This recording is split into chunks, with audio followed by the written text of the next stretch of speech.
뉴스업 시작하겠습니다. 내란 특검이 오늘 한덕수 전 국무총리에 대한 3차 소환 조사를 진행합니다. 특검은 조사를 마친 뒤 구속영장을 청구하는 방안을 적극 검토할 전망입니다. 현장 취재기자 연결합니다. 이경국 기자. 네, 내란 특검에 나와 있습니다. 네, 한덕수 전 총리 잠시 뒤에 다시 특검에 나올 예정이죠? 네, 그렇습니다. 한 전 총리는 오늘 오전 9시 반 이곳 내란 특검에 다시 나와 조사를 받습니다. 지난달 2일 그리고 지난 19일에 이은 세 번째 피의자 신분 조사입니다. 앞선 19일 조사에서 한 전 총리는 질문에 적극 진술했고 특검도 이에 따라 일부 사실관계를 확정하는 등 수사에 진전이 있었다고 설명을 했는데요. 실제 한 전 총리는 계엄 선포문을 인지하지 못했었다는 과거 국회와 헌재에서의 증언을 뒤집고 윤 전 대통령으로부터 선포문을 받았었다는 취지로 진술을 바꾼 것으로 전해지고 있습니다.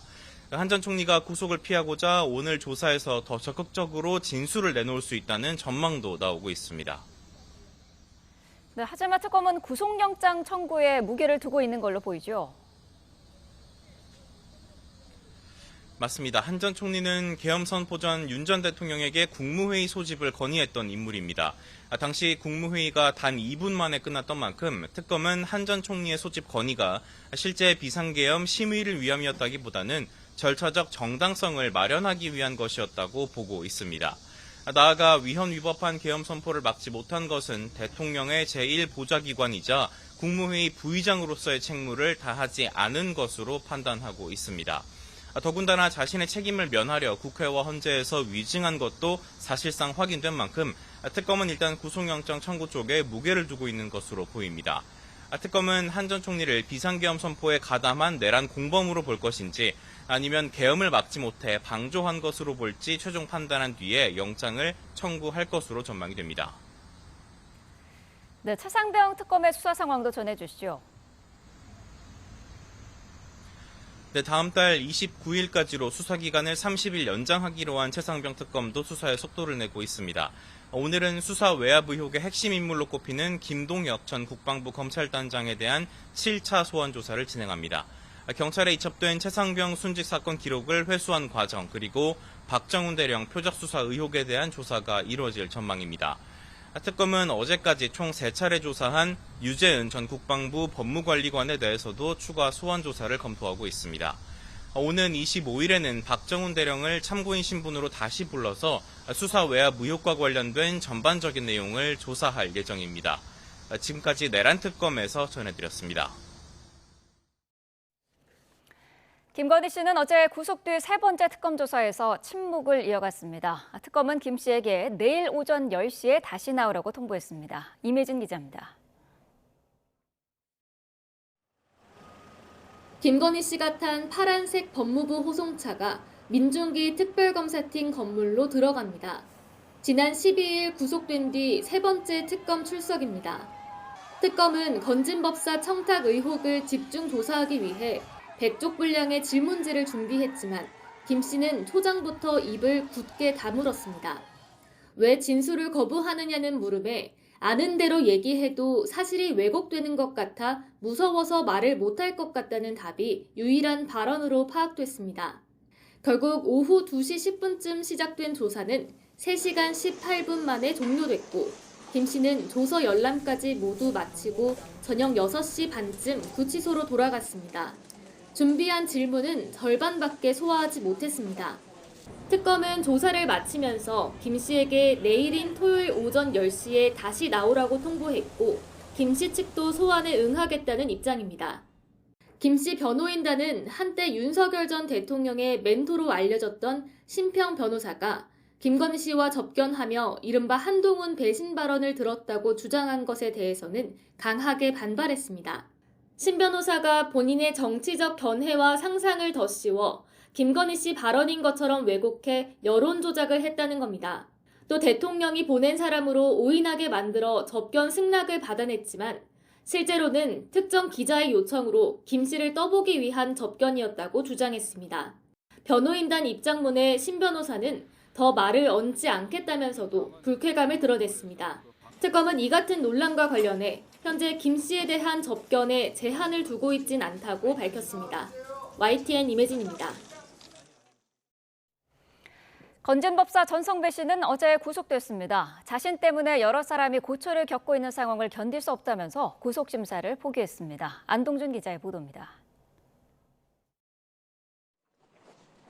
통일교 청탁 의혹의 핵심 인물로 꼽히는 건진법사 전성배 씨에 대해 법원이 구속영장을 발부했습니다. 전 씨 구속은 예상된 결과였습니다. 구속심사를 하루 앞두고 돌연 불출석 의사를 밝히며 혐의 소명 기회를 스스로 포기한 겁니다.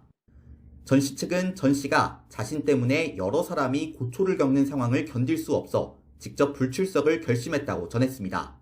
당연히 자신도 잘못돼야 한다는 건데 구속을 받아들이겠다는 취지로 풀이됩니다. 전 씨는 앞서 유치 장소가 정해지지 않은 상황에서 아침 일찍 특검에 출석했습니다. 영장 심사를 포기한 게 혐의를 인정하는 취지냐는 질문에는 입을 굳게 닫았습니다. 영장 심사 포기하신 이유가 뭡니까? 구속 피할 수 없다고 생각하신 게 뭐예요? 통일교 청탁 알선 혐의 인정하시는 겁니까? 전 씨는 통일교와 김건희 씨 사이 연결고리로 꼽히는 인물입니다. 특검은 전 씨가 윤영호 전 통일교 세계본부장으로부터 청탁성 선물을 받아 김 씨에게 전달했다고 보고 있습니다. 다만 전 씨는 윤 전 본부장에게 청탁성 선물을 전달받은 건 맞지만 김 씨에게 전달하지는 않았다는 입장을 유지해왔습니다. 구속 이후 이 같은 입장에 변화가 생길지 주목되는 가운데 전 씨가 연루된 국민의힘 전당대회 개입 의혹 수사도 속도가 날 전망입니다. YTN 안동준입니다.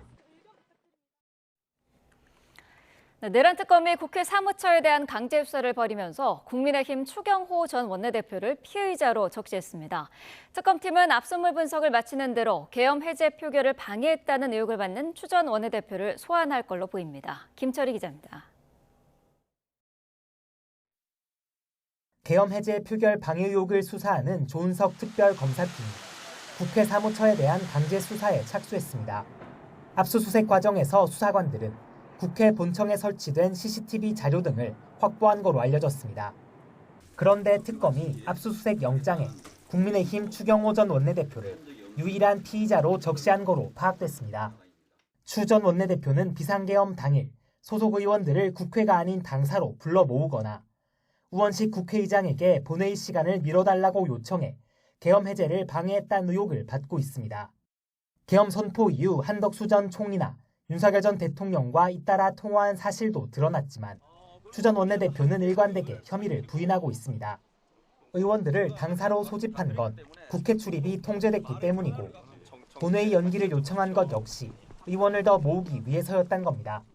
물리적으로 저희들이 넘어올 수 있는 여러 상황이 되면은 이 본회의 이 표결과 관련된 절차를 진행해 달라고.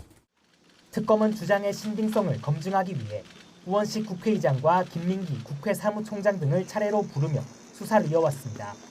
앞서 사실관계가 어느 정도 확정되면 피의자들을 소환할 예정이라고 밝혔던 만큼 압수물 분석이 끝나는 대로 추 전 원내대표에 대한 소환 조사가 이어질 거란 전망이 나옵니다.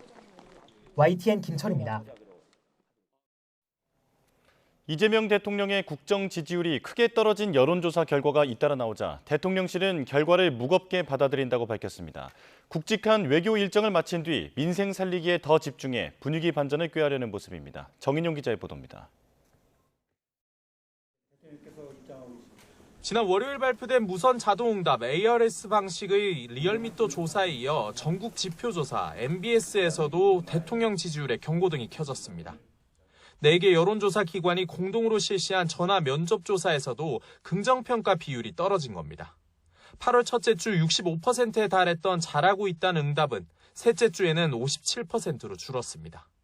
불과 2주 사이에 8%포인트나 하락했습니다. 응답자의 54%는 지난 15일 단행된 광복절 특별사면을 부정적으로 봤는데 이런 기류가 대통령 지지율에도 영향을 준 것으로 해석됩니다. 여론의 흐름을 상대적으로 더 잘 반영한다는 평가를 받는 전화 면접조사에서조차 하락세가 두드러지자 대통령실 안에서도 우려하는 목소리가 공개적으로 나왔습니다. 우상호 정무수석은 지지율이 빠졌다는 건 국민 일부가 지지를 철회했다는 거라며 결과를 무겁게 받아들인다고 말했습니다. 지지율 하락 요인으로는 인사를 둘러싼 논란과 정치인 사면에 대한 실망, 그리고 여당 소속 국회의원의 구설수 등을 꼽았습니다. 오는 23일부터 이어지는 한일, 한미 정상회담 일정이 끝나면 민생과 경제 살리기에 더 집중하기로 했다는 내부 분위기도 전했습니다. 조만간 미국, 일본 순방을 가게 됩니다. 국가 이익을 최우선에 두고 호혜적인 외교 안보 정책이 실현될 수 있도록 대통령실 핵심 참모들은 최근 지지율 하락과 관련해 신발끈을 메고 다시 출발하자는 결의도 다진 것으로 파악됐습니다. 이 대통령이 외교 일정을 마치고 돌아온 뒤인 다음 달 초부턴 타운홀 미팅 재개 등 후속 조치가 본격적으로 이어질 걸로 보입니다. YTN 정인용입니다. 국회는 오늘 본회의에서 EBS 이사를 9명에서 13명으로 확대하는 한국교육방송공사법 개정안 처리에 나섭니다. 법안이 통과되면 윤석열 정부 당시 제2요구권에 맡겼던 방송 3법이 모두 본회의를 통과하게 됩니다. 국민의힘은 이에 반발해 어제부터 무제한 토론, 즉 필리버스터에 돌입했지만 24시간이 지나면 민주당과 범여권이 표결로 종결할 수 있습니다. 민주당은 오늘 추가로 법안을 상정하지 않고 국민의힘 전당대회가 끝나는 내일부터 노란봉투법과 2차 상법 개정안 등의 처리 속도를 낼 방침입니다. 이재명 대통령과 더불어민주당 지도부가 검찰의 수사 기소 분리를 정부조직법 개정안에 추석 전까지 담기로 했습니다. 당정대 사이 일부 혼선이 있었지만 추석 전 검찰개혁 완료라는 틀을 지키면서 세밀한 조율은 추석 이후로 넘기기로 한 겁니다. 김다현 기자입니다. 검찰청을 폐지하고 중대범죄수사청과 공소청을 신설하는 내용을 담은 정부조직법 개정안을 더불어민주당이 추석 전에 처리하기로 가닥을 잡았습니다. 일단 수사권과 기소권을 분리할 수 있도록 얼개부터 짜놓고 구체적인 조직 운영 방안 등은 후속 입법에 나서겠다는 구상입니다. 수사 기소 분리는 형사 사법 체계상 대변혁이고 70년 넘게 끊임없이 제기되었던 숙제이고 앞서 정청래 대표의 속도전에 대통령실과 총리실, 당 원내지도부까지 온도차를 보이며 엇박자 논란이 제기됐는데 이재명 대통령과 민주당 지도부 만찬을 계기로 이 같은 혼선을 수습한 겁니다. 민주당은 정 대표가 공언한 대로 추석 연휴를 앞둔 다음 달 25일 국회 본회의에서 정부조직법 개정을 추진하겠다고 강조했습니다. 구체적인 시점까지 못 박으며 다시 검찰개혁에 박차를 가하는 모습인데 민주당에선 가속 페달을 밟아야겠다며 의지를 다지기도 하고 원팀 결의가 이루어졌다며 안도하는 기류도 읽힙니다. 디테일과 그리고 속도전을 잘 조화시킨 것으로 봐야 된다고 생각합니다. 문재인 정부 법무부 장관 출신 육선 추미애 의원이 신임 법제사법위원장으로 선출된 것도 민주당으로선 기회입니다. 검찰과 언론 그리고 사법개혁 과제를 완수하라는 국민의 명령으로 받아들이고 있습니다. 국민의힘은 민주당의 몰아치기에 개혁의 탈을 쓴 정치 보복, 법치 파괴 시도라고 공세 수위를 끌어올리며 대응에 나섰습니다. 피고인 신분의 대통령이 직접 검찰 죽이기를 시도하는 모습은 국민 눈에는 그저 사적 보복이자 사적 방탄이라고 비춰질 뿐입니다. 검찰개혁이 워낙 예민하고 국민의 삶에 미치는 영향이 큰 만큼 디테일에 신경 써야 한다는데 여야 사이 이견이 없습니다. 민주당 정청래 지도부가 속도전과 함께 섬세한 개혁까지 완수할 수 있을지 주목됩니다. YTN 김다현입니다. 국민의힘 새 지도부를 선출하는 전당대회가 오늘 열립니다. 당대표 선거 결선 투표 성사 가능성과 그 구도에도 관심이 쏠리는데요. 탄핵 반대 주자끼리의 2파전 가능성이 거론되는 가운데 막판 중도 보수층의 찬탄파 후보로의 결집 여부가 변수로 꼽힙니다. 박희재 기자입니다. 반탄 김문수 장동영, 찬탄 안철수 조경태. 단일화 없이 4파전 구도로 전개되면서 과반 득표자 없이 상위 2명이 다시 맞붙는 결선 투표 가능성도 그만큼 커졌습니다. 당 안팎에선 김문수, 장동영, 반탄 주자 2명의 결선행에 무게를 싣는 기류가 감지됩니다. 실제로 최근 여론조사에서 당대표 적합도를 물었더니 지지층 가운데선 장동혁 후보가 33%, 김문수 후보가 30%로 이강 구도를 형성했습니다.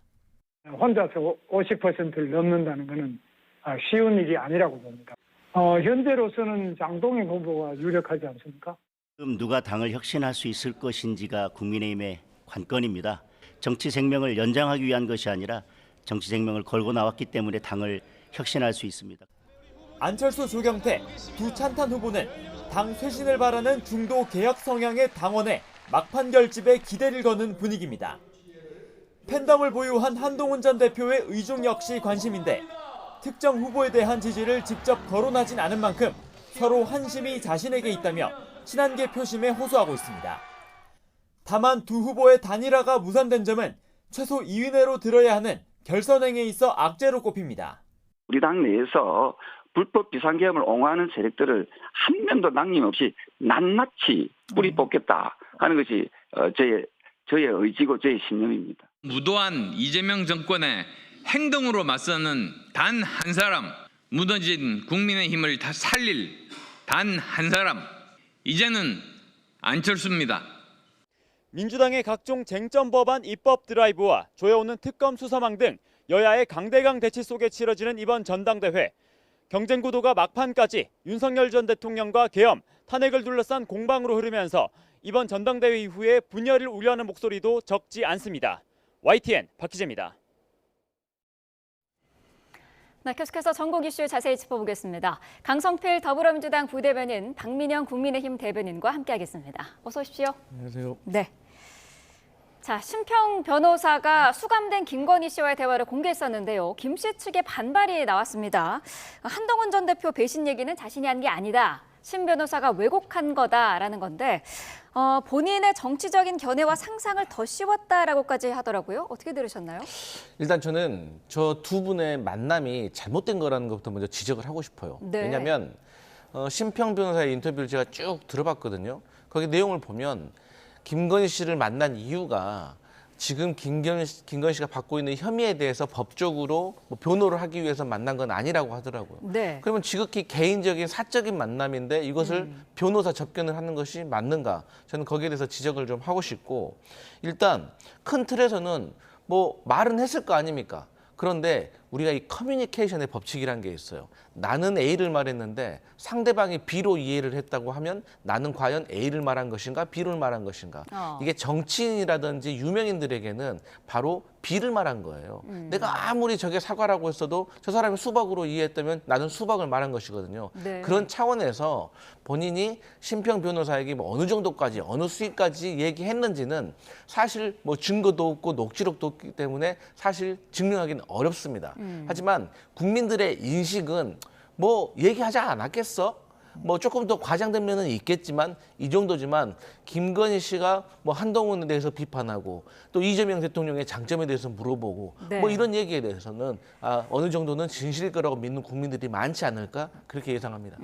심평 변호사는 뭐 대응하지 않겠다. 짧게 이렇게 언론의 입장을 밝혔는데 이건 어떻게 해석을 해야 될까요? 네, 심평 변호사가 사실 저희 집권 당시에도 상당히 많은 구설들을 몰고 다녔던 분입니다. 그래서 오죽하면은 대통령실 대변인실에서 공식적으로 멘토라고 하는 개념 자체가 없다. 네. 심평 변호사에 대해서 좀 자중해 줄 것을 요청을 하기도 했었거든요. 그렇기 때문에 이제 윤석열 전 대통령 부부 입장에서는 조금 껄끄러운 상대가 이미 됐다라고 저는 생각을 합니다. 네. 이제 그럼에도 불구하고 구치소에 워낙 공공한 상황이다 보니까 또 이런저런 얘기를 나눴을 수는 있을 것 같아요. 그런데 심평 변호사가 좀 과도하게 적나라하게 또 일부 이제 김건희 여사 측의 주장에 따르면 과장되게 이렇게 얘기를 한 것들에 대해서는 상당히 김건희 여사 측에서는 부담이 될 수가 있거든요. 네. 그 지점에 대해서 지적을 한 것으로 보이고요. 저는 김건희 여사도 그렇고 심평 변호사도 그렇고 상황이 이렇게 조금 안 좋을 때일수록 말을 아낄 필요가 있다. 이런 말씀도 드립니다. 네.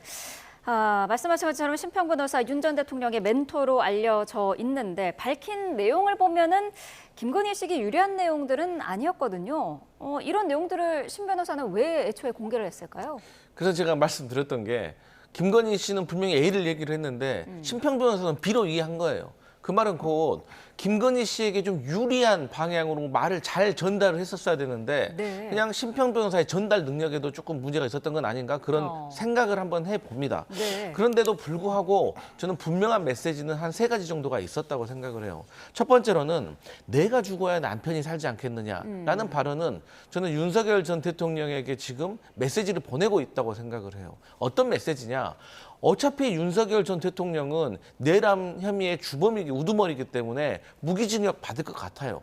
그렇다고 하면 나라도 좀 살자. 그러면 내가 좀 살기 위해서는 어떻게 해야 돼? 내가 지금까지 받고 있는 혐의에 대해서 윤석열 전 대통령, 남편 당신이 빨리 특검에 가서 재판에 가서 나하고는 본인이 한 것이다 라고 좀 진술을 해주길 바라는, 그래서 본인의 혐의를 조금 벗으려고 하는, 왜? 아무것도 아닌 사람이었으니까. 이런 것에 대한 것을 좀 적극적으로 조금 메시지를 보낸 것이 아닌가라고 저는 해석할 수가 있겠고, 네. 두 번째로는 지금 현재 국민의힘의 전당대회에 개입하려고 하는 것이 아닌가라고 생각하는데, 여기도 두 가지의 증거가 있는 것 같아요.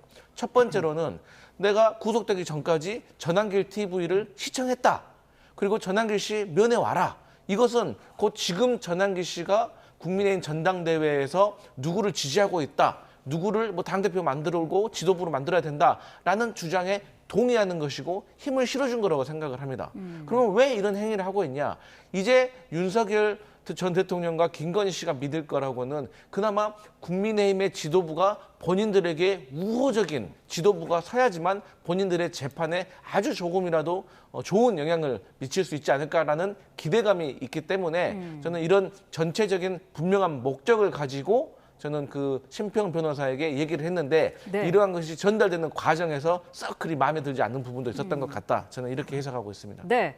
말씀하신 것처럼 전환길 씨가 김건희 씨 면회를 곧 갈 것 같더라고요. 김건희 씨가 와달라고 요청을 했다는 건데 이건 역시 심평 변호사가 알려준 내용이라는 거거든요. 어떻게 봐야 될까요? 네, 그래서 뭐 사실 전환길 씨뿐만 아니라 유튜버 활동을 하는 여러 인플루언서들이 있지 않습니까? 그런 사람들에 대해서 영상을 잘 보고 있다. 하다못해 저 같은 사람들에 대해서도 방송 잘 보고 있다. 그렇게 덕담해 주시는 분들은 많거든요. 그래서 그 자체의 의미를 부여할 일은 아니라고 저는 생각을 하고요. 또한 전환길 씨가 지금 뭐 이러저러 구설들도 있습니다만 당에서 왕성한 활동을 하고 있습니다. 그렇기 때문에 뭐 관련 소식들이 궁금할 수 있겠죠. 저희가 그런 것들을 지나치게 확대 해석할 필요도 없다라고 생각을 하고요. 또한 이게 전환길 씨 같은 경우에는 분명하게 특정 후보를 지지한다라고 밝히지 않았다라고 본인이 이야기를 했습니다. 정확하게는 전환길 채널의 구독자들이 더 원하는 후보들이 있다라고 하는 것이고 그 원하는 후보들을 본인이 대표해야 될 책임이 있다라고 생각을 하기 때문에 그 의사를 객관적으로 보여준 것에 불과하다. 이렇게 얘기를 하고 있기 때문에 전당대회에 개입하기 위해서 전환길 씨를 언급했다라고 하는 것은 좀 과도한 해석이라고 생각을 하고요. 네. 그렇게 되지도 않을 것이라고 저는 생각을 합니다. 네. 자, 이런 접견 내용들이라든지 이런 부분이 만약에 사실이면은 김건희 씨가 구치소에서 자기 정치를 하고 있는 거 아니냐 이런 비판의 목소리도 나오던데요. 어떤 의견이실까요? 그럼요. 이제 국민들은 사실 김건희 씨에 대해서 이런 면에 대해서 영부인 시절에도 많이 지적을 했던 거예요. 영부인인데 사실 전화해야 될 사람과 만나야 될 사람을 구분을 해야 되는데 이 사람 저 사람 다 전화하고 통화하고 이런 것들이 언론에 보도되면서 얼마나 많은 국민들에게 실망을 줬습니까? 그런데 또 여기에서 보면은 뭐 서희건설 이봉관 회장이 정권과 짜고 우리를 죽이려고 한다라고 하는데 아니 서희건설과 짜고 매간매직을 한 사람은 김건희 씨 아닙니까? 아니 몇천만 원짜리 목걸이 받고 팔찌 받고 귀걸이 받고 그런데 귀걸이는 또 돌려주지도 않은 것 같더라고요. 이런 것을 지금 물론 아직 혐의지만 재판에 가서 이제 유죄로 밝혀진다고 하면 국민들이 이거 어떻게 생각하겠습니까? 지금 이봉관 회장이 이재명 정부가 짰다고 생각하겠습니까? 윤석열 정부가 짰다고 생각하겠습니까? 그러니까 이러한 발언들이 사실 진실이라면 아직도 반성을 하지 않고 있구나라고 국민들은 생각할 것이다 이렇게 봅니다. 네, 반박하실 내용들이 있으실까요? 아니요, 뭐 사실 이런 부분들에 대해서는 아직 혐의 자체에는 밝혀진 부분들이 없다라고 또 말씀을 하셨기도 하고 네. 이런 부분들이 전당대회에 직접적으로 영향을 미치겠다라고 하기에는 동기가 부족하다라고 저는 생각을 합니다. 왜냐하면 지금 이른바 찬탄파라고 하죠. 한동훈 계파에 연관된 사람들이 전혀 결집을 못하고 있는 것이 현실이거든요. 심지어는 조경태 후보가 한동훈계라고 한때 또 이제 평가를 받았습니다만 막상 한동훈 전 대표와 그 주변 사람들은 안철수 후보를 더 지지를 하는 것 같더라고요. 뭐 내부 균열이 있는 것인지 알 수 없습니다만은 그러니까 김건희 여사 입장에서는 이런 소식들을 뭐 왕왕 전해 듣고 있다라고 한다면 굳이 한동훈 전 대표 당원들이 이미 미워하는 사람을 견제하기 위해서 이런 무리한 발언을 할 필요가 있을까? 더군다나 그것을 전해달라고 할 필요가 있을까? 그런 의구심이 들고요. 그렇기 때문에 변수가 되지도 않을 뿐더러 그럴 동기도 없다 이렇게 생각을 합니다. 네. 국민의힘 전당대회는 오늘 이제 열리게 되는데 당원 투표율이 44%로 최종 집계가 됐습니다. 이게 지난 전대에 비해서는 조금 낮은 수치던데 투표율이 낮은 거는 누구에게 유리할까요? 일단은 지난 전당대회 같은 경우에는 아마 투표를 이틀 동안 진행을 했을 거예요. 그리고 3일차 ARS를 통해서 투표에 참여하지 않았던 당원들께 추가적인 이제 투표를 받았던 건데 이번 같은 경우에는 하루만 진행을 했습니다. 그렇기 때문에 첫날 기준으로는 역대 최고치를 기록했지만 최종 결과적으로는 4%포인트가 하락을 했다. 이렇게 보시면 될 것 같고요. 네. 그렇다라고 하는 것은 당원들 내에서도 여전히 정치의 고관여자들, 현재 정치 상황에 대해서 관심이 많은 분들이 더 많이 참여를 했다라고 볼 수가 있겠죠. 그렇다라고 하면은 김문수 후보가 사실 대선 후보로서의 후광 효과를 초반에 누리는 분위기들이 있었습니다. 그런데 장동혁 후보가 정말 파죽지세로 따라와서 아까 잠깐 소개가 됐던 것처럼 NBS 전화면접 여론조사에서도 이기는 결과까지 나왔거든요. 네. 국민의힘 지지층에서. 그런 상황들로 봤을 때는 조금 더 당장의 현안, 그러니까 과거의 인지도보다 현재 상황에 관심이 큰 유권자들이 참여했을 가능성이 크다. 네. 이제 이런 부분들을 점쳐볼 수 있을 것 같고요. 그럼에도 불구하고 결선 투표제라고 하는 추가적인 변수가 있기 때문에 오늘 오후에 나올 결과를 지켜보면 될 것 같습니다. 네, 지금 저희가 그래픽으로 보여드리고 있는데요. 국민의힘의 지지층에게 물어봤더니 장동혁 후보가 1위로 나타났고요. 또 전체 응답자에게 물어봤을 때는 또 약간 수치가 달랐습니다. 전체 응답자에서는 조경태 후보가 1위로 나타났습니다. 자, 이렇게 응답자에 따라서 이게 1, 2위 아까 그 순위가 굉장히 다른데 어떻게 분석하고 계시나요? 그러니까 이제 저러한 현상들은 민심과 당심의 격차가 크다는 것이죠. 그러니까 국민 전체의 눈높이는 찬탄파, 즉 윤석열 전 대통령에 대해서 탄핵이 되어야 한다라고 주장하셨던 조경태 후보나 안철수 후보에게 더 마음이 가고 있고 이게 합리적인 선택이라고 보고 있는 거예요. 그런데 국민의힘 당원들은 현재 반탄파 후보에게 더 마음이 가고 있는 것 같다. 그러니까 이것은 아무래도 지금 찬탄, 반탄으로 나누어져서 이렇게 분열하는 것보다는 어쨌든 지나간 일은 좀 묻고 앞으로 우리가 조금 뭉쳐서 민주당과 어떻게 잘 싸울 수 있느냐에 대해서 조금 더 무게감을 두고 있는 것 같다. 그런 것들이 저는 여론조사 수치로 보여주고 있는 것 같기 때문에 네. 사실 저는 이제 삼자적인 입장에서 매우 우려스러워 보인다라는 말씀을 드리고 싶은데 어쨌든 저는 첫날에 투표율이 높았다고 해요. 그렇기 네. 때문에 샤이 당원들 그러니까 적극적으로 의사를 표현하지는 않지만 어떤 방향이 국민의힘에게 좋을 것이다라고 생각하는 상식 있는 당원들이 와 투표를 많이 하셨나 보다라고 생각을 했는데 둘째 날에 투표율이 확 떨어지는 걸 보면서 아 이것은 분명하게 지지하는 후보가 있는 목적성이 있는 당원들이 투표를 초반에 많이 했구나라고 보여지고 그렇다고 한다면 아무래도 이 조직 투표가 작동을 했겠구나. 그래서 아무래도 지금 현재 상황으로서는 소위 말하는 김앤장 그러니까 탄핵에 반대했던 후보들이 저는 유리한 상황으로 좀 가지 않고 있나라고 생각을 합니다. 또한 이 투표가 지금 8대2잖아요. 네. 80%가 책임당원이고 20%가 일반 당원 플러스 뭐 무당층인데 여기에는 또 역선택 방지 조항이 들어가 있기 때문에 사실상 나머지 20%도 사실 책임당원과 비슷한 성향으로 좀 갈 것 같아요. 그래서 저는 아무래도 결선 투표가 있을지 없을지 모르겠지만 어쨌든 결과적으로는 반탄파가 우세할 것이다 이렇게 보여집니다. 네, 전체 응답자 중에 33%는 지지하는 후보가 없다라고 답한 부분도 좀 의미가 있어 보이거든요. 어떻게 보세요? 그러니까 이 지지하는 후보가 없다라는 분이 33%라는 건 뭐냐면 찬탄파에게 마음이 좀 가지만 찬탄파에게 표를 줘도 이게 승산이 없어 보이는 거예요. 그래서 초반에 지금 조경태 후보와 안철수 후보의 단일화가 필요하다는 요구가 있었는데 끝까지 안철수 후보가 뭐 단일화를 하게 되면 이 혁신의 목소리가 줄어들기 때문에 단일화 안 하겠다.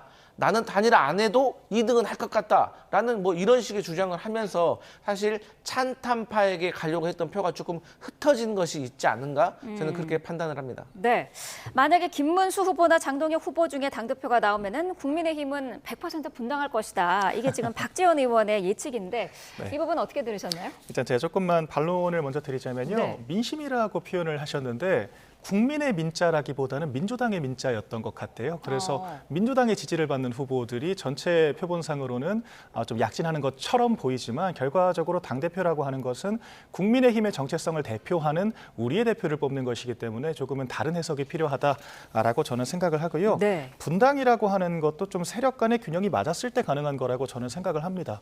한동훈계라고 하는 것이 저는 실체가 없다라고 생각을 하거든요. 뭐 한동훈 전 대표 본인은 매관매직을 한 적이 없다라고 하는 식으로 얘기를 했습니다만 사실 지난 비례대표 공천에서 사천 문제가 심각하게 불거졌었습니다. 심지어는 그 선거 백서에서도 당시 비례대표 공천에 채점표가 남아있지 않다라고 하는 부분들을 정확하게 지적을 했거든요. 네. 그 결과 뭐 김예지, 한지아, 한지아 의원 같은 경우에는 지금도 한동훈 전 대표 개인 비서처럼 활동을 하더라고요. 그러니까 심지어는 대표가 아니라 평당원이 됐는데도 불구하고 전당대회나 경선에 나왔을 때 방송국 이렇게 수행을 따라다니더라고요. 이런 부분들은 사실 국회의원으로서 굉장히 부적절한 처신이라고 저는 생각을 하는데 이런 게 일종의 보은이라고 생각을 한다면 이런 것들도 매관매직이라고도 할 수 있는 겁니다. 그렇기 때문에 굉장히 부적절한 처신을 했던 거고 다른 말로는 정치적인 기반이나 나갈 능력이 없는 사람들이 한동훈 전 대표의 어깨에 올라타서 당에 진입을 한 것이고 비례대표는 제명을 당하는 게 아닌 이상 탈당을 하게 되면 의원직을 상실하게 됩니다. 그렇기 때문에 분당 자체도 능력이 있어야 하는 것이다. 이렇게 말씀드립니다. 네. 근데 제가 조금 추가적으로 설명을 드리면 우리 박민영 대변인께서 말씀하신 것도 일리가 있지만 사실 힘의 균형이 안 맞을 때 분당할 가능성도 큽니다. 그러니까 힘의 균형이 비등비등하면 당내에서 투쟁을 할 수가 있어요. 그런데 힘의 균형이 한쪽으로 완전히 쏠리게 되면 여기서는 더 이상 투쟁해봤자 우리가 이길 승산이 없구나. 그럴 때 또 나갈 수도 있는 거거든요. 다만 지적하셨던 것처럼 친한계 분들은 비례대표가 좀 많기 때문에 자유롭지가 못한 면이 있죠. 그래서 조금 이제 분당의 가능성이 좀 낮을 수도 있긴 하지만 저는 이번에 국민의힘 전당대회의 캐스팅 보트는 친한계라고 봅니다. 왜냐하면 친한계가 뭘 할 수 있는 게 아니라 지금 김문수 후보 같은 경우는 당선되면 당대표 되면 친한계 어떻게 할 거예요? 라고 물어보니까 저는 통합하겠습니다라고 했어요. 그런데 장동혁 후보는 축출하겠다라고 했어요. 그렇기 때문에 저는 친한계 표가 어디로 가느냐도 상당히 중요해 보이는데 당내에서 그래서 장동혁 후보가 만약에 당대표가 된다면 우리 같이 국민의힘에 있을 수 없다라는 친한계의 분위기는 분명히 있다. 이 말은 곧 분당으로 연결될 수도 있다. 저는 이렇게 예상합니다. 제가 조금만 첨언을 더 드리자면은 근데 박지원 의원의 발언을 인용을 해보면은 김문수 후보가 당대표가 되더라도 분당을 한다.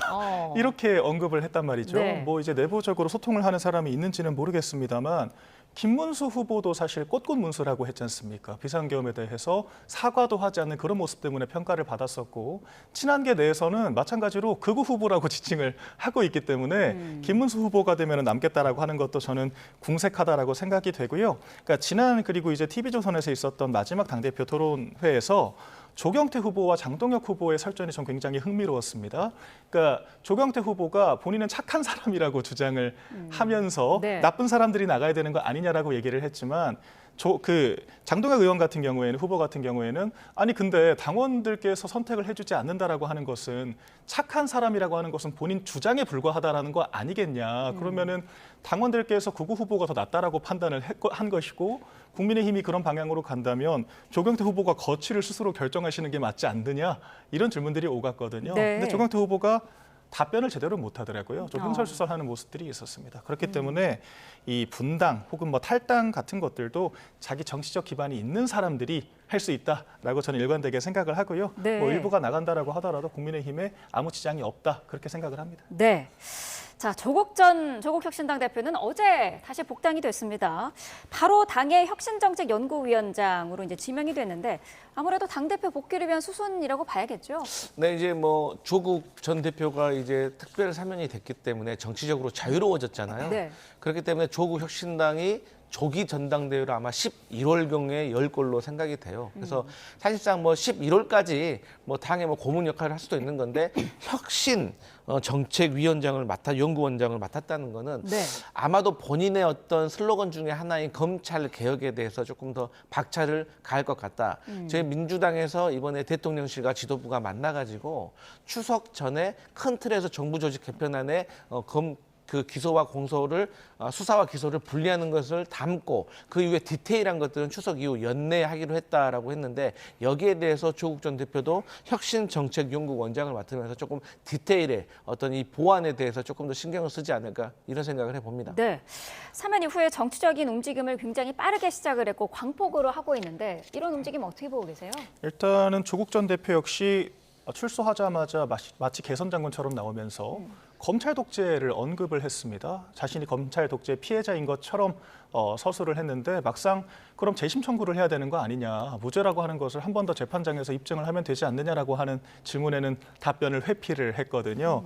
이런 자기 모순적인 상황 속에서 지금 민주당이 검찰개혁 드라이브를 걸고 있는 건 맞는 것 같습니다. 또한 그 검찰개혁이라고 하는 어찌 보면 지금 민주진영에 있는 거의 유일무이한 슬로건이라고 할 수 있는 그런 개혁과제를 추진함에 있어서 숟가락 얹기 경쟁이 굉장히 치열해지는 것 같아요. 지금 새로 법사위원장으로 임명이 된 추미애 전 장관 비롯해서 지금 조국 전 장관도 혁신 정책을 하겠다라고 하는 거 아니겠습니까? 더군다나 정청래 대표도 속도전을 주문했던 대통령실을 어찌 보면은 꺾고 결과적으로 추석 전까지 완수를 하겠다라고 하는 답변을 또 받아내기도 했고요. 이런 식으로 검찰개혁 숟가락 얹기 경쟁 속에서 민주당이 어떤 방향으로 흘러갈지를 지켜보는 것도 중요할 것 같고요. 네. 조국 전 대표 같은 경우에도 마찬가지 논리로 그 편승을 할 거라고 생각을 합니다. 그런데 조국 전 대표가 지금 민주당에게도 굉장히 불편한 존재가 된 것 같아요. 사실 출소를 하자마자 이른바 된장찌개 논란도 있었고요. 된장마리죽 논란, 50만 원치 소고기를 먹어야 구입이 가능하다라고 하는 그런 된장찌개만 올리고 서민 코스플레이를 했다라고 하는 지적도 있었고, 또한 이제 민주당과 대통령의 지지율이 동반 하락한 것에 대해서 내 책임은 n분의 1에 불과하다. 그리고 청년들에게도 내가 사과한다고 마음이 풀어지겠느냐, 이런 여러 가지 정말 슈퍼스타 같은 그런 스포트라이트를 많이 받았는데 이런 부분들이 이제 민주당과 어떻게 절충이 될지를 지켜보는 것도 중요할 것 같습니다. 네, 지적해 주신 것처럼 민주당 내부에서 불편한 기류도 지금 있는 것 같더라고요. 용서받은 자가 승리자처럼 행동한다, 이런 얘기도 나온다고 하는데 지금 당 내의 분위기는 어떻습니까?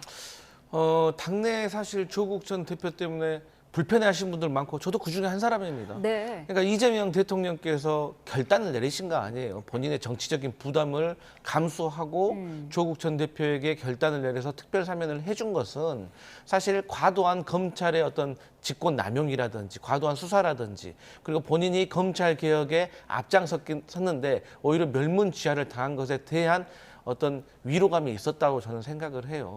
그래서 이제 특별 사면에 대해서는 사실 많은 국민들의 공감대가 있었다고 생각을 합니다. 그런데 특별 사면 이후에 본인이 했던 발언들이 너무 국민들의 정서를 좀 자극한 면이 있다. 박민현 대변인께서도 말씀하셨지만 저도 이제 두 가지의 발언이 조금 문제가 좀 있었다고 생각을 합니다. 네. 첫 번째는 지지율이 하락한 것에 대해서 n분의 1이다라고 했던 것은 거기까지는 저는 그나마 100번 양보해서 이해하겠습니다. 그런데 2030 세대들에게 본인이 사과를 한다고 해서 마음을 열겠느냐라는 것은 정말 부적절했다. 네. 조국 전 대표도 어쨌든 대통령을 꿈꾸는 정치인 아닙니까? 근데 어떻게 2030의 마음을 얻지 않고 대통령이 될 수가 있겠어요? 그리고 조국 혁신당도 그렇다면 2030 세대를 배제하는 정당입니까? 그렇게 해서는 대중정당이 되기 어렵잖아요. 그래서 이러한 부분에 있어서는 분명히 조금 부적절한 면이 있었고 저는 조국 전 대표께서 어쨌든 간에 특별 사면과 관련해 가지고 거기에 대해서 동의하시는 분도 있지만 우려하시는 분도 사실 많이 있습니다.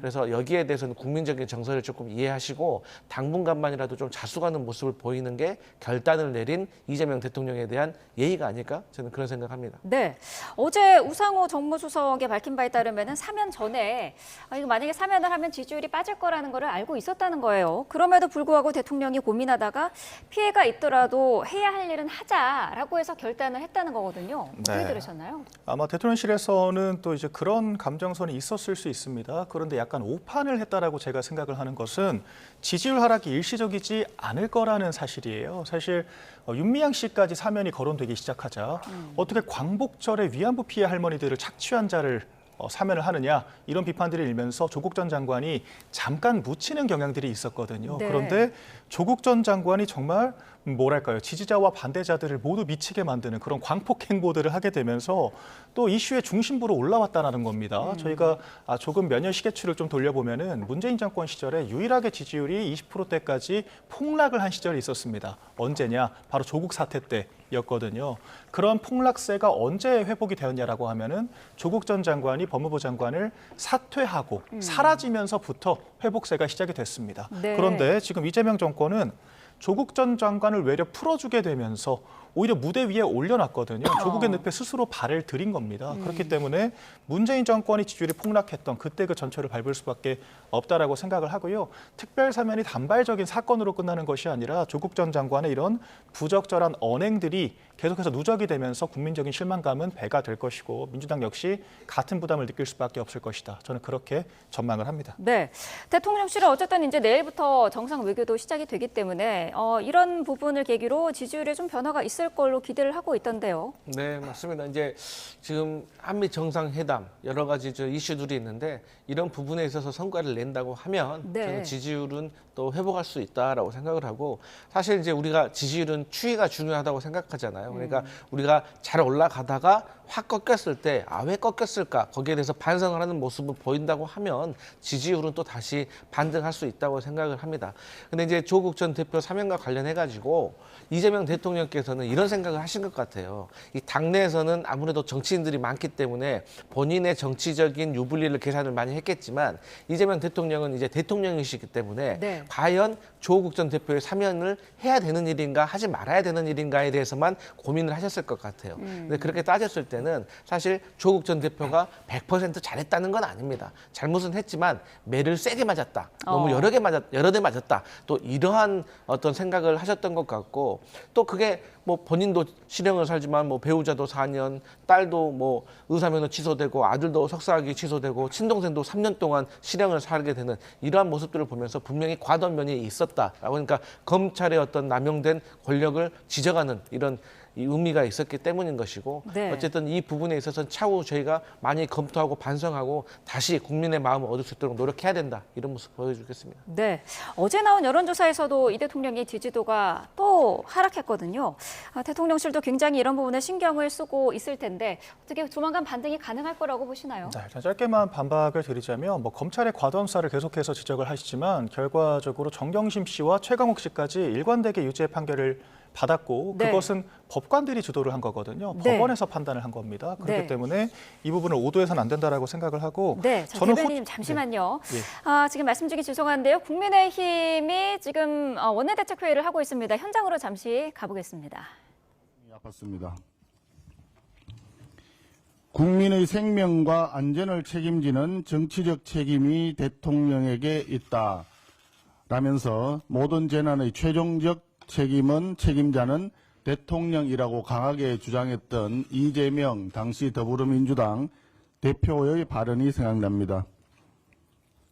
대통령과 정부는 이번 사고의 원인이 무엇인지 철저하게 분석해 주기를 요구합니다. 그리고 그 원인과 잘잘못 책임을 떠나서 코레일 소속의 열차가 작업 중이던 인부들을 치어서 사망케 했던 거 아니겠습니까? 그러면 기본적으로 코레일이 이 상황에 대해서 무거운 책임감을 느껴야 마땅하다고 생각합니다. 그러나 빈소에 갔을 때 코레일의 모습은 보이지 않았고 우리 당 국토위 의원님들의 자료 요구에도 전혀 협조가 되지 않았습니다. 그러면서 무성의한 대응으로 일관하면서 하청 업체인 용역업체에 떠넘기는 듯한 코레일의 모습에 실망을 금할 수 없었습니다. 현재 5분의 부상자들은 온몸이 부서지고 심각한 트라우마를 겪고 있어서 상황이 매우 좋지 않다고 합니다. 특히 국가공무원인 소방공무원이 되기 위해서 시험을 준비하고 있던 청년들은 이 상황을 자기들이 직접 목도하면서 심각한 후유증에 시달리고 있다고 들었습니다. 사망자 유족을 위한 지원, 부상자들과 유족들의 정신적 트라우마 치료까지 코레일과 정부는 책임 있는 자세로 나서주기를 강력히 촉구합니다.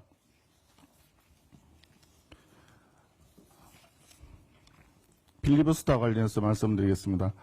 방송장악 3법 중에서 방송법과 방문진법이 더불어민주당의 일방 처리로 본회의를 통과했습니다. 그리고 지금 이 시각 국회 본회의장에서 방송장악 3법 중에서도 최악의 법이라 할 수 있는 EBS법에 대한 필리버스터가 진행 중에 있습니다. 방송장악법은 공영방송의 이사진, 사장, 보도책임자 등등 모든 인사에 언론 노조의 개입을 확대하는 법입니다. 공영, 민영 할 것 없이 모든 방송사의 방송 편성에 언론 노조가 절대적인 영향력을 행사할 수밖에 없는 언론장악법입니다. 이 법이 정치 권력으로부터 공영방송 독립을 추구한다는 것은 허울 좋은 명분뿐일 뿐 새빨간 거짓말입니다. 결과적으로 이 법은 노조 권력으로의 공영방송 예속을 위한 법일 뿐입니다. 방송장악 3법은 80년대 신군부 언론 통폐합에 버금가는 2020년대 좌파 이권 카르텔 정권의 독재 폭구로 기록될 수밖에 없다고 말씀드릴 수 있습니다.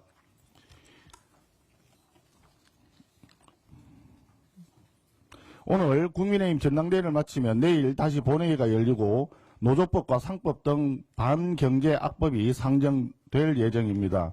이 법은 기업을 해외로 내쫓고 투자와 성장의 발목을 꺾어버릴 한마디로 경제 내란법이라 할 것입니다.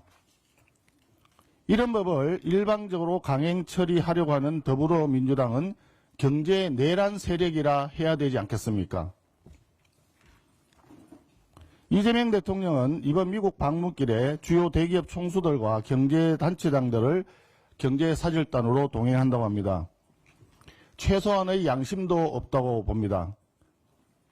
대통령이 자기가 필요할 때는 어김없이 재계 총수들을 동원시키면서 정작 재계의 간절한 요구에는 쇠기의 경일기식으로 귀틀막을 하고 있습니다. 참으로 나쁜 정치입니다. 기업을 마치 단순히 권력의 신여점으로 착각하는 거 아닌가요? 하청업체들과 중소기업들은 더 상황이 심각합니다. 이러한 상황을 피할 수도 없고 이 나라를 탈출할 수도 없습니다. 이재명 정권의 반경제 악법을 강행 추진하면 제일 먼저 죽어나가는 것은 중소기업과 서민일 것입니다. 이번 주에 나온 모든 여론조사에서 이재명 대통령의 지지율이 50%대로 급락했습니다. 이재명 정권의 허니문이 끝났다는 이야기입니다. 국민들이 더 이상 이재명 정권의 귀틀막 독선과 오만을 참지 않겠다고 보여주셨다고 생각합니다. 다시 한번 촉구합니다. 지금이라도 경제내란법 수정안 논의에 나서줄 것을 이재명 정부와 더불어민주당에게 강력히 촉구합니다. 예, 오늘은 우리 당의 새로운 지도부를 선출하는 전당대회 날입니다. 네, 국민의힘 원내대책회의에 모두 발언 내용 들으셨습니다. 지금 방송 3법 가운데 EBS법을 두고 국회에서 무제한 토론이 이어지고 있는 상태인데요. 이에 대해서 언론장악법이다라는 국민의힘의 입장을 들어보셨습니다. 자, 앞서서 저희가 박민영 대변인께서 지금 대통령의 지지도 여론조사와 관련된 말씀을 하다가 잠시 중단이 됐는데 이어서 좀 들어볼까요? 네, 좀 방금 나왔던 얘기들과 좀 결부시켜서도 말할 수 있을 것 같아요. 네. 현재 그 지지율의 반등 모멘텀을 가지기 위해서는 호재들이 있어야 될 거 아니겠습니까? 그런데 일단은 한미 정상회담을 앞두고 있죠. 그런데 어제 조현 외교부 장관이 한일 정상회담 참여를 앞두고 돌연 미국행을 결정했다라고 하더라고요. 네. 직접 미국에 갔다라고 하는 것이 단순히 의제 설정상의 이견이 있는 것을 넘어서 어찌 보면은 일정 자체가 어그러진 것이 아니냐라고 하는 우려 섞인 목소리들이 나오고 있거든요. 굉장히 이례적인 상황입니다. 그러니까 이재명 대통령이 미국을 방문하는 것도 국빈 방문도 아니라고 해요. 실무 방문이라고 하는 굉장히 의전도 보장되지 못하고 자비로 비행기와 숙박을 해결해야 되는 그런 격식이 떨어지는 그런 자리인 건데 그마저도 흔들리고 있다. 쉽게 말해서 한미 관계가 순탄치가 않다라고 하는 우려 섞인 목소리들이 나올 수밖에 없는 것이고요. 그래서 이번 회담이 호재가 되는 것이 아니라 오히려 청구서만 줄줄이 달고 오는 것이 아니냐 이런 우려들이 있습니다. 한 발 더 나아가서 그 김용범 정책실장이 그런 얘기들을 했어요. 지금 노란봉투법에 대한 재개 우려가 굉장히 큽니다. 1년이라도 유예를 해달라고 절규를 하고 있고 해외 이 상공회의소까지도 다 비판을 하고 있거든요. 그런데 일단 한번 해보고 나서 노란봉투법 때문에 기업들이 정말 해외 이전을 한다면 그때 법을 바꾸면 된다. 이런 무책임한 이야기들을 했습니다. 결과적으로 이번 정권이 과연 정책을 숙고하고 추진할 만한 의지와 실력이 있는 건가 의구심을 가질 수밖에 없고 결과적으로 앞으로 지지율이 더 떨어질 일만 남았다 이렇게 평가를 합니다. 네, 여러 가지 부분들을 좀 짚어주셨기 때문에 혹시 반박하실 내용이 있으실까요? 일단 이제 한미 정상회담 관련해가지고 뭐 국빈 방문이네, 뭐 실무 방문이네 이런 거는 정말 국익에 도움이 안 되는 겁니다. 국빈 방문이면 어떻고 실무 방문이면 어떻습니까? 지금 현재 우리가 우리의 이익을 취하기 위해서 최대한의 노력하는 것이 중요하기 때문에 네. 다른 건 몰라도 이 부분에 있어서만큼은 조금 국민의힘에서도 조금 과도한 공격 자제해 주시라 이런 말씀 드립니다. 네, 알겠습니다. 두 분 말씀 여기까지 듣겠습니다. 강성필 더불어민주당 부대변인, 박민영 국민의힘 대변인과 함께했습니다. 고맙습니다.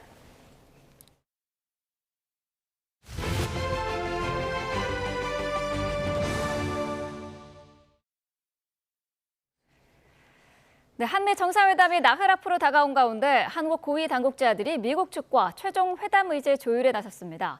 미국을 방문하고 있는 여한구 산업통상자원부 통상교섭본부장은 현재 시간 21일 제이미슨 그리어 미 무역대표부 대표와 만나 한미 정상이 논의할 무역 의제를 조율한 것으로 알려졌습니다. 김정관 산업통상자원부 장관도 현재 시간 20일 워싱턴 DC에 도착해 하워드 러트닉 상무장관과 크리스 라이트 에너지부 장관 등 주요 인사를 만날 예정입니다. 정부가 한미 원자력 협정에 대한 개정을 추진하고 있는 것으로 전해졌습니다. 이번 한미 정상회담에서도 의제로 포함돼 관련 논의가 이루어질 가능성이 커 보입니다. 홍선기 기자입니다. 한미 양국은 최근 원자력 협정 개정 논의에 착수한 것으로 전해졌습니다. 현행 한미 원자력 협정 시한은 2035년까지지만 우리 정부가 적극적으로 개정을 요구하고 있는 것으로 알려졌습니다. 네, 정부는 한미 간 원자력의 평화적 이용에 관한 협력을 강화시켜 나가기 위해 노력해 오고 있습니다. 현재로서는 이러한 구체적 협력 강화 방안과 관련해서 밝힐 내용이 없음을 양해해 주시기 바랍니다. 우리가 협정 개정을 요구하는 가장 큰 이유는 원전 가동 후 나오는 사용 후 핵연료 재처리와 우라늄 농축 문제 때문입니다. 지난 2015년 개정된 협정은 연구 목적으로만 사용 후 핵연료 재처리를 가능하도록 하고 20% 미만 저농축 우라늄만 생산할 수 있도록 했습니다. 그러나 지금 상태로는 사용 후 핵연료 저장 시설이 2030년 이후 포화 상태가 될 것이라는 이유 등으로 개정 필요성이 꾸준히 제기되어 왔습니다. 조현 외교부 장관도 최근 협정 개정 필요성을 명확하게 밝혔습니다. 장관께서도 한미 정상회담 또는 어떤 방식이든지 사용 후 핵연료 재처리와 관련한 핵의 평화적 핵 이용 권한을 우리가 확대를 해야 된다라고 하는 거에 동의하시죠? 네, 그렇습니다. 그러나 미국이 시한이 10년이나 남은 협정 개정에 적극적일지는 미지수입니다. 특히 고농축 우라늄이나 플루토늄은 핵무기를 만들 재료나 수단이 되기 때문에 핵 잠재력으로 간주해 부정적일 것이라는 견해가 많습니다.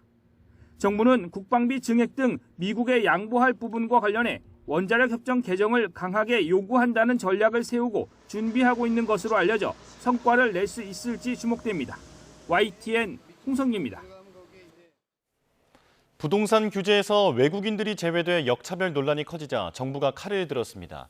외국인들은 앞으로 실거주 목적이 아니면 서울과 수도권 대부분 지역에서 주택을 구매할 수 없게 됐습니다. 차유정 기자입니다. 중국의 최대 해외 부동산 거래 사이트, 강남, 송파, 성동 등 수십억 대 서울 주요 지역 아파트들이 매물로 나와 있습니다. 한 외국인은 전액 예금으로 180억 원의 용산구의 한 아파트를 샀고 82억 원의 성북구 단독주택을 매입한 30대 외국인도 있습니다. 외국인들은 주로 해외 금융사를 통해 자금을 조달하는 만큼 별다른 규제 영향 없이 국내 주택을 사들입니다. 외국인들의 수도권 내 주택 거래는 2022년부터 연평균 26% 이상씩 증가하는 상황. 이런 외국인들의 부동산 구매가 서울 등 국내 집값을 자극하고 있다고 판단한 정부가 결국 칼을 빼들었습니다. 수도권 일부 지역을 외국인 토지거래 허가구역으로 지정했습니다.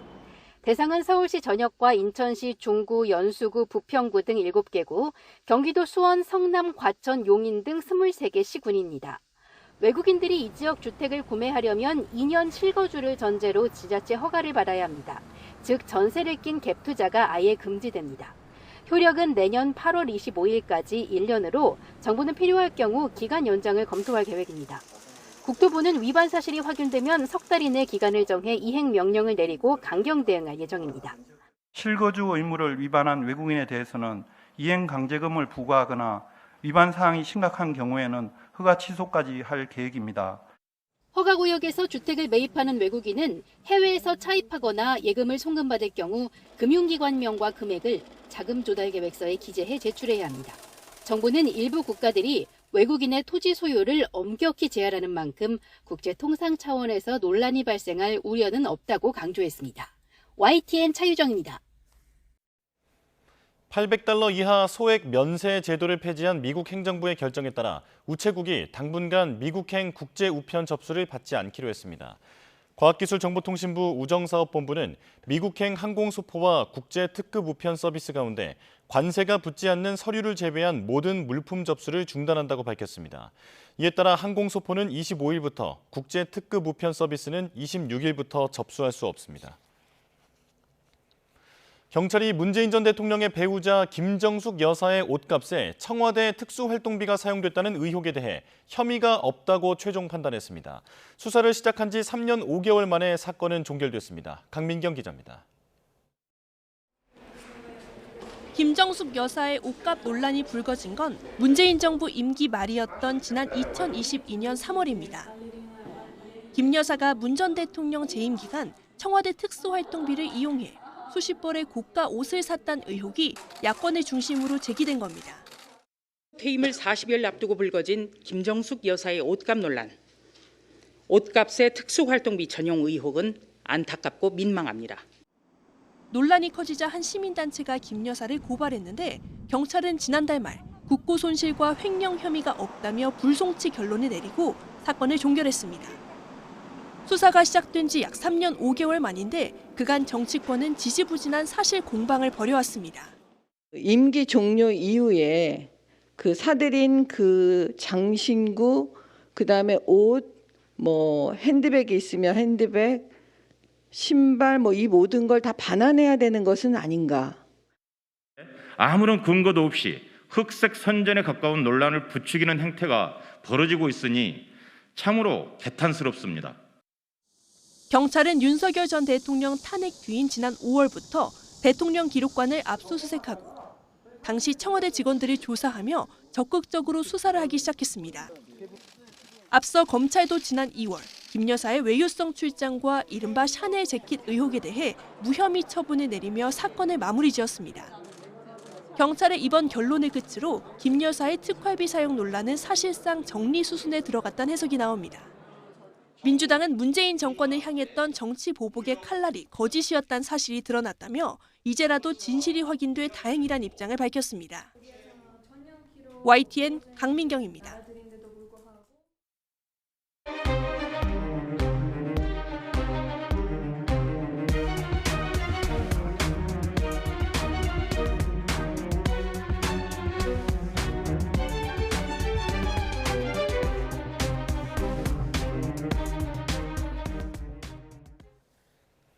내란 특검이 오늘 한덕수 전 국무총리에 대한 3차 소환 조사를 진행합니다. 특검은 조사를 마친 뒤 구속영장을 청구하는 방안을 적극 검토할 전망입니다.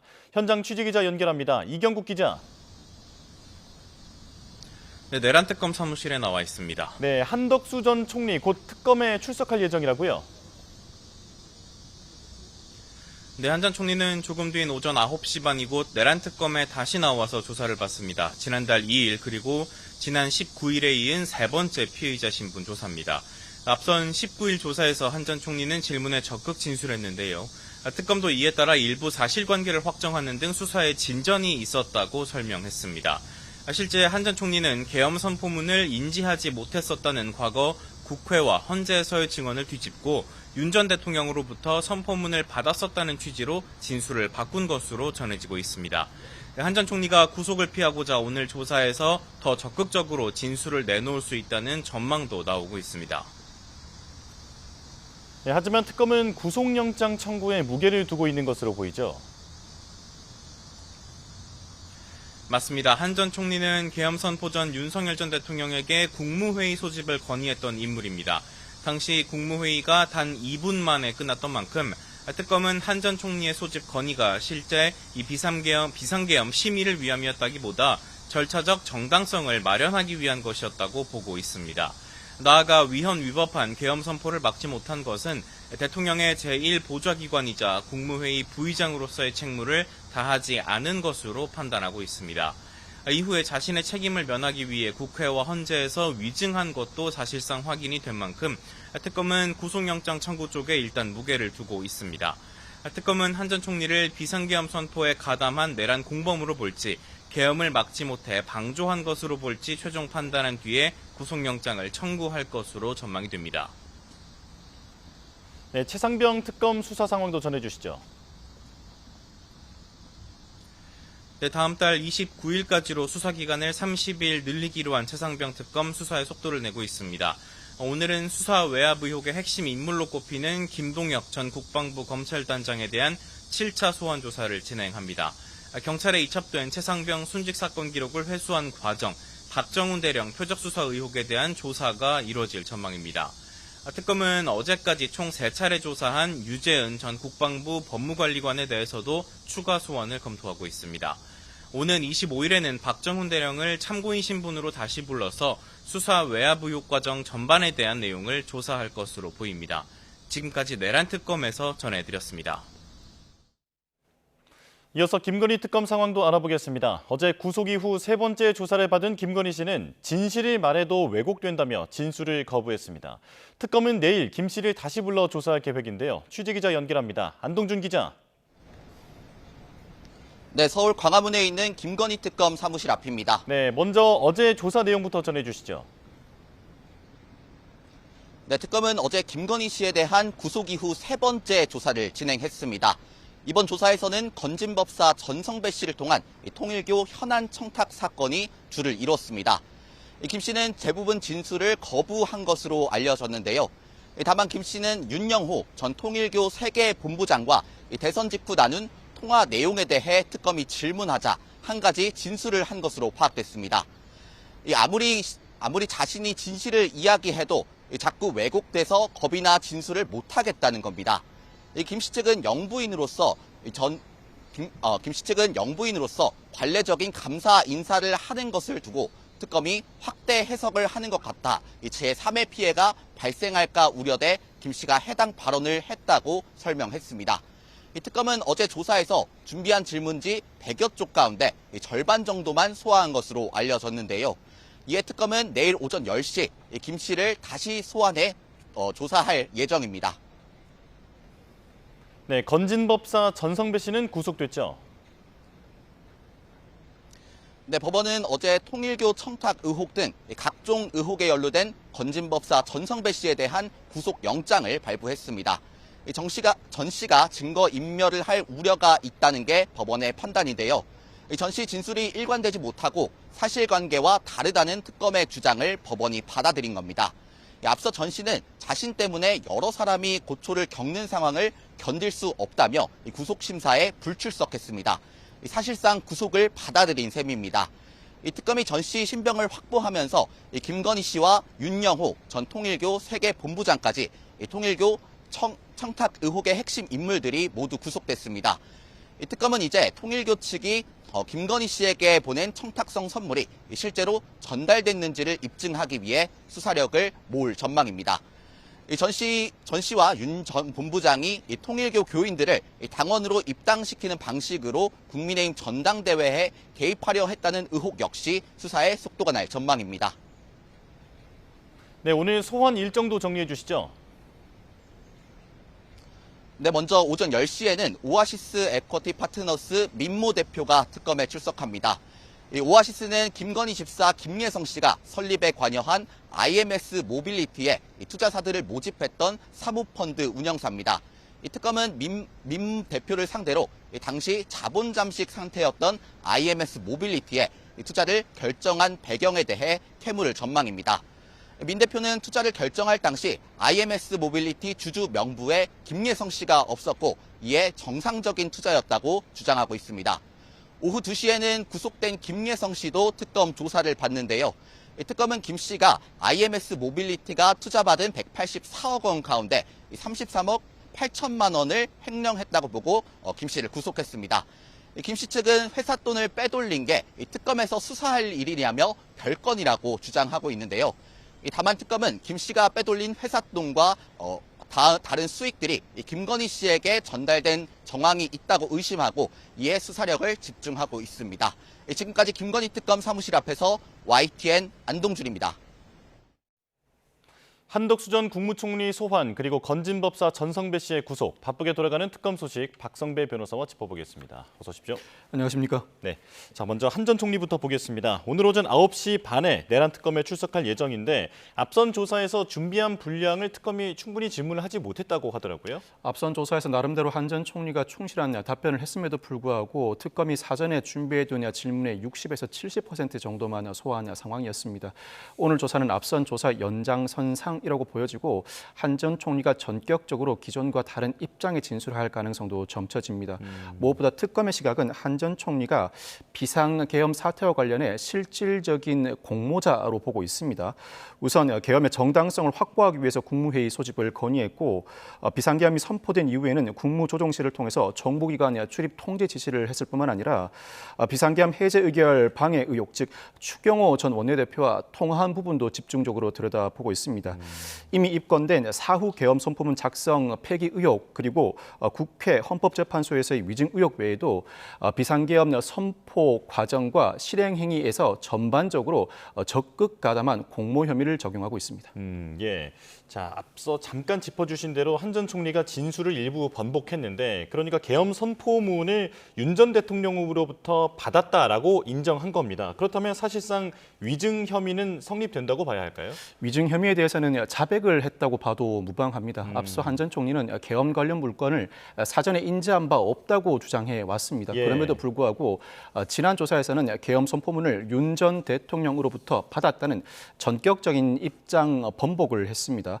사실 대통령실 CCTV가 확보돼 있고 그 CCTV에는 한 전 총리가 국무위원들에게 문건을 돌려주면서 나누어 보는 모습, 나아가 문건을 챙겨 나오는 모습, 국무위원들이 모두 돌아간 이후에는 이상민 전 장관과 단둘이 남아서 일부 문건을 보며 대화를 나누는 모습도 모두 포착돼 있습니다. 예. 물론 특검 입장에서는 각 문건의 구체적인 내용을 확인할 수 없는 상황이었는데 관련자들 조사에 이어서 한 전 총리로부터 집중적으로 각 문건의 실체 관계에 대한 질문을 하고 답변을 들었던 것으로 보입니다. 그 과정에서 계엄 선포문을 윤 전 대통령으로부터 받았다는 진술을 하기에 이르렀는데 구속영장 청구와 관련해 진일보한 입장을 내비치고 있는 것으로 보입니다. 예, 그렇다면 사실상 오늘 소환 조사가 구속영장 청구 전 마지막 조사다라고 지금 전망이 되는 겁니까?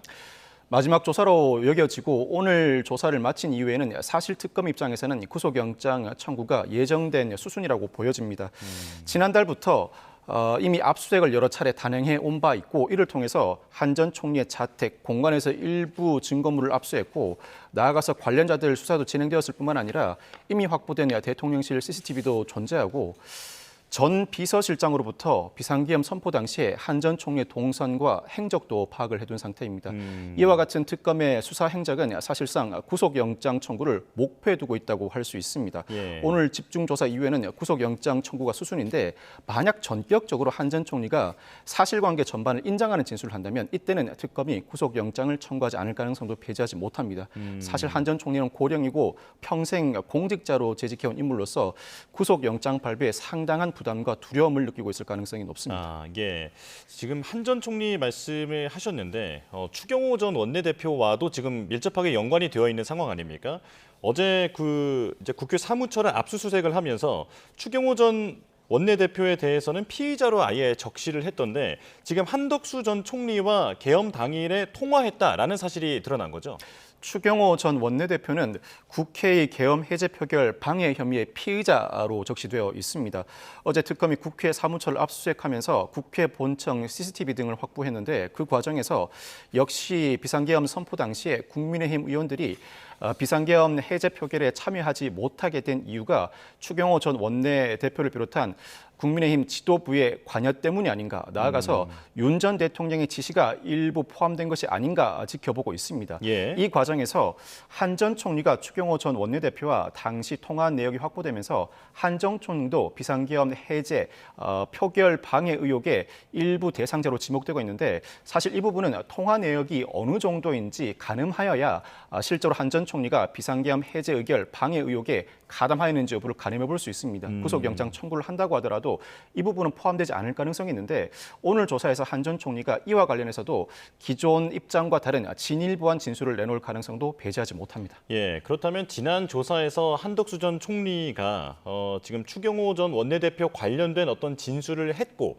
그에 따라서 이런 압수수색이라든지 강제 수사에 돌입했다라고도 추정해 볼 수 있는 겁니까? 그와 같은 추정도 가능하고 사실 특검은 이전 조사에서 질문 준비하였던 내역들 60에서 70%밖에 소화하지 못한 상황이라 예. 이 부분은 집중적으로 묻고 답을 듣지 못했을 가능성도 배제하지 못합니다. 조사에 본격적으로 들어가기 앞서서 개괄적인 질문을 하고 답을 들었을지언정 구체적인 진술, 즉 구체적인 질문과 답변을 받는 절차는 오늘 진행될 가능성도 배제하지 못하고 예. 이를 토대로 앞으로 추경호 전 원내대표를 비롯한 국민의힘 지도부를 향한 수사에 한 전 총리의 진술을 유효한 근거로서 사용할 가능성을 배제하지 못합니다. 예, 그렇다면 추경호 전 원내대표에 대한 소환도 이제 초입기에 들어갔다라는 분석이 나오는데 어떻게 전망하십니까? 추 전 원내대표에 대한 소환은 불가피합니다. 추 전 원내대표가 실제로 응할지는 미지수입니다만 일단 그동안 추 전 원내대표는 비상계엄 선포 당시에 국회 당사로 장소를 세 차례에 걸쳐서 변경했고 그 과정에서 윤 전 대통령과 통화한 내역도 확보되어 있습니다. 예. 무엇보다 우원식 국회의장에게 관련 국회 개의를 2시간 내지는 일부 미뤄달라고 요청하였다는 보도도 나오고 있습니다. 이에 따라서 적어도 피의자로 입건된 이상 조사는 불가피해 보이고 특검의 시각은 추경호 전 원내대표를 넘어서서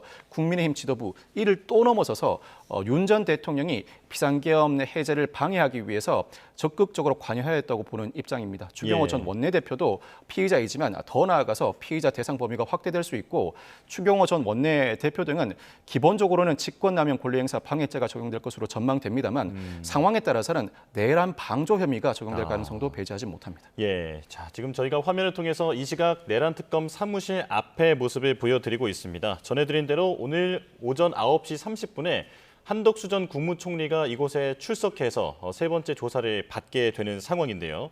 자, 조금 전에 변호사님께서 그 특검은 이 내란 계엄 관련해서 한 전 총리가 깊이 관여되어 있을 것으로 의심하고 있다라고 말씀하셨는데 그렇다면 어떤 계획 단계부터도 한 전 총리가 관여되어 있을 가능성까지 염두에 두고 있겠군요. 사실 한 전 총리가 기존 진술과 번복된 입장을 낸다고 하더라도 윤 전 대통령이 비상계엄을 선포하겠다는 의지가 워낙 확고하여 적극적으로 말리지 못했다는 수준이라면 예. 사실 입건은 어렵습니다. 그런데 특검의 시각은 이 수준을 넘어섭니다. 한 전 총리는 윤 전 대통령이 무리하게 비상계엄을 선포하려 하자 절차를 무시하는 것으로 보이고 국무회의를 소집해야 한다는 건의를 하였는데 이 국무회의 소집의 이유도 비상계엄의 절차적 정당성을 확보하기 위한 차원, 즉 비상계엄을 선포하는 과정에서도 적극적으로 관여하였다고 보고 있고 실제로 비상계엄을 선포한 이후에 윤 전 대통령을 비롯한 이상민 전 장관, 김용현 전 장관 등이 구체적인 실행 행위를 담당하였지만 한 전 총리도 일부 축으로서 국무조정실을 통한 정부기관 출입 통제 등 구체적인 실행 행위에 가담하였다고 보고 있는 입장입니다. 앞서 언급해드린 것처럼 실제로 국회가 비상계엄 해제 의결을 시도하자 이 비상계엄 해제 표결을 방해하기 위해서 추 전 원내대표와 통화한 거 아닌가라는 의심도 갖고 있는데 이미 상당 부분 혐의가 입증된 사후계엄 선포문 작성 폐기 의혹 나아가서 국회 헌법재판소에서 위증 의혹 외에도 이와 같은 혐의가 상당 부분 소명된다면 구속영장 청구와 발부는 사실상 자명하다고 볼 수 있을 정도입니다. 예, 자 오늘 한덕수 전 국무총리가 조사를 받으면서 지금 변호사님께서 전망하시기에는 전격적으로 그간의 입장과는 다른 진술을 할 수도 있다라고 말씀하셨는데 크게 한 전 총리가 받고 있는 혐의 가운데서는 국무회의를 왜 건의했느냐, 혹시 그 건의한 것이 계엄의 이 위법성을 알고 여기에 정당성을 부여하기 위해서 건의한 것이 아니냐라고 하는 그런 의혹이 있고요. 그리고 사후 선포문 서명도 마찬가지인데 이런 어떤 부분에서 전격적으로 다른 진술이 나올 가능성이 있는 겁니까? 사후 계엄 선포문과 위증 의혹은 사실상 자백하였거나 자백이 불가피한 부분입니다. 이 부분을 자백한다면 이 혐의 자체만으로는 구속영장 청구가 어렵습니다. 그렇지만 여기서 더 나아가서 계엄의 정당성을 확보하기 위해서 국무회의 소집 건의를 하였던 것 아닌가. 윤 전 대통령이 무리하게 비상계엄을 선포하려 하자 일부 반대 움직임은 있었지만 사실상 절차적 정당성을 확보하기 위해서 국무회의의 2인자로서 일부 보강을 해주었다는 취지의 자백, 즉 비상계엄 선포 과정에서 관여하였다는 사실을 전격적으로 자백하고 비상계엄 선포 당일 추경호 전 원내대표와 통화한 내역이 국회의 상황을 파악하고 상황에 따라서는 비상계엄 해제 의결을 방해할 의도로 이와 같은 통화를 하였다는 진술을 전격적으로 하기 시작한다면 이미 증거가 상당 부분 확보되어 있고 그동안의 국무총리로서의 재직 경위와 수사에 응하는 태도로 볼 때 도주의 우려가 없다는 이유로 구속영장 청구 자체가 사실상 어려워집니다. 이와 같은 자백이 상당 부분 확보된다면 물론 향후 재판 단계에서는 실형 선고 가능성이 급격하게 높아지겠습니다만 당장은 구속영장 청구와 발부가 어려워지는 만큼 무엇보다 구속영장 발부를 피하려는 한 전 총리가 전격적인 입장 변화를 암시하는 진술을 내놓을 가능성도 배제하지 못합니다. 예, 그 국무회의 그 건의한 이유에 대해서 법조계 일각에서도 또 다른 해석도 나오더라고요.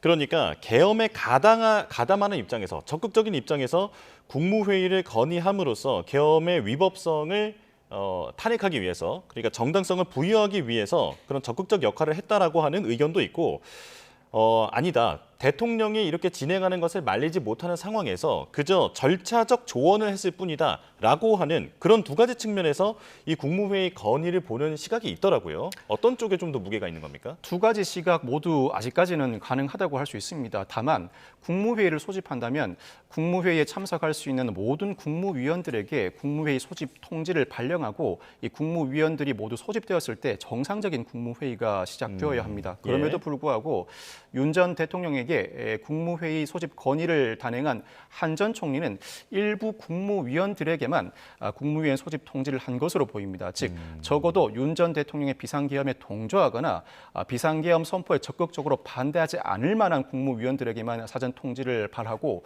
실제 일부 국무위원들만 소집된 상태에서 실질적인 내용이 없는 형식상의 국무회의만 진행하였다면 이는 사실상 비상계엄의 절차적 정당성을 겉으로만 확보하기 위한 일종의 면피성 조치로 여겨지는 것이 사실입니다.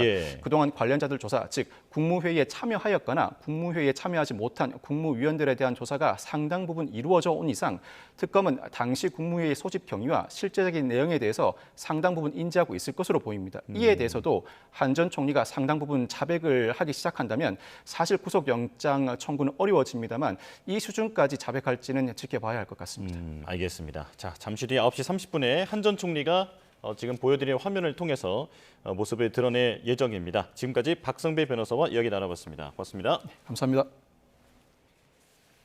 자, 그리고 조금 전 개장한 코스피 상황 보겠습니다. 지금 코스피가 3,160선으로 상승 출발했는데요. 코스닥도 동반 상승했습니다. 자, 코스피는 0.75% 오른 3,165.41포인트로 개장했고, 그리고 코스닥은 0.2% 오른 778.77포인트로 개장했습니다. 원달러 환율은 1.6원 오른 정확히 1,400원으로 개장했다는 소식까지 전해드리겠습니다. 자세한 소식은 들어오는 뉴스에서 전해드리겠습니다. 아침 공기라도 선선해졌으면 좋겠는데 서울은 일주일째 열대야가 지속하고 있습니다. 이 덥고 습한 열기에 한낮에는 강한 일사까지 더해지겠고요. 오늘 서울 한낮 체감 온도는 33도, 주말이자 절기 처서인 내일은 35도 안팎까지 크게 지속했습니다. 따라서 중부 곳곳으로는 폭염특보가 또 한 차례 확대될 가능성이 있겠습니다. 지난 밤사이 대도시와 해안가를 중심으로 열대야가 나타났습니다.